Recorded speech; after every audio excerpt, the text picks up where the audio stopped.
Every summer, thousands of Jews from around the world come to resettle in Israel. It's a tough transition, especially from Western nations. So why do they do it? Here's a story about one new immigrant family from America and several other newcomers from the U.S. and Canada. It's called aliyah, Hebrew for going up, or immigrating to Israel. That's what Neil Bryn and his family did just 3 weeks after he completed 20 years in the U.S. Navy. The highest position I had was the commanding officer of a U.S. warship. I was the commanding officer of the USS Carter Hall, which was an amphibious ship about 200 meters long. Bryn, his wife Shoshana, and 4 young children now live in this religious neighborhood of Jerusalem. Some might say they gave up a lot to live here, but they say they're home. Bryn spent his summer accompanying his 4-year-old twins to school on the public bus because they don't have a car. Well, sort of. We do have a car. It's got 4 wheels, all right? It's got 1 seat. Only one person can sit in it, and that's Yehudi, who's 5 months old.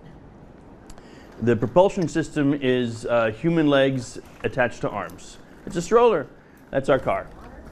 It holds everything we need if we need to go shopping, and we can take it everywhere, even up the steps. About 8 years ago, Bryn's life took on major changes. He became more religious, met Shoshana, and married. They knew they would come to Israel at some point, just not when. We didn't know if I'd stay in the name for 20 years or for 30 years. If I stayed in 30 years, I'd make 2.4 more times retirement pay every month. It's a tremendous difference. But the trade-off is, this is where we want to live. This is our home. This is where we feel every Jew needs to be. And our children will learn the language so much better at the ages of between 5 months, 3.5, and our twins who were 4, than if it was 10 years later. They've faced other adjustments as well. I'm a little bit astounded about how litter appears to be accepted, commonplace, and even not just tolerated, but applauded, it appears to me. So I've organized a weekly cleaning project, and we do that every Friday. He got the idea from the time he was the executive officer of a ship. The idea of doing it, calling it Our Power, is something I got from my old ship when I was captain of the USS Carter Hall. And I'm hoping this will be a habit that stays and can really clean the space up. We go from just picking litter to maybe actually cleaning. I mean, these stone stairs could look like clean stone as opposed to, stone with weeds here and dirt here. Now I'd have to say, bypass the dirt, let's pick up the spoon instead.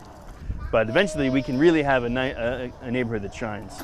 So why would they give up life in America? I can't tell you why some people would move, but I can tell you why a Jew would. Because we have a national anthem called Hatikva, and it says in it, which means the hope, and it says in Hatikva that as long as the heart of the Jew beats, I don't know that I can quote it exactly, but as long as the heart of the Jew beats, this 2,000-year dream is just finally being realized. The mission of the organization is to facilitate any individual who has this dream, who has this yearning, who wants to move and build their future here in Israel and contribute to Israeli society.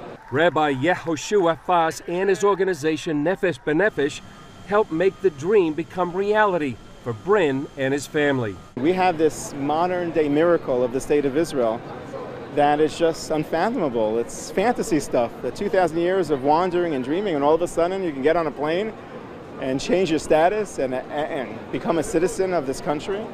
It's incredible.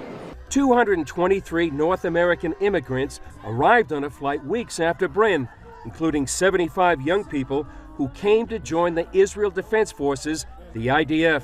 One of them was Nefesh B'Nefesh's immigrant number 50,000, Rebecca Glanzer from Brooklyn, New York. There's a feeling of belonging here that you really don't have anywhere else, and I just couldn't see myself spending the rest of my life in any other place, so I'm here. IDF service is part of what makes Israel such a united country and what makes everyone feel like it's really their own, so I didn't feel like I could make Aliyah without participating and contributing in that way. Different reasons brought these newcomers to Israel. It's something I've dreamed about doing since I was 7 years old.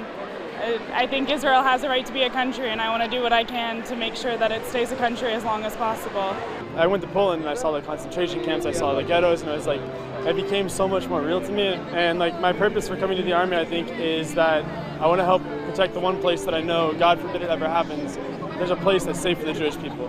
But Tammy and Jean Berman from Washington, D.C., who decided to retire here, summed up the reason for coming home. It's our destiny. We're Jewish. America's wonderful, fantastic country. I love it. My parents were immigrants to America, but we're visitors there. We belong here.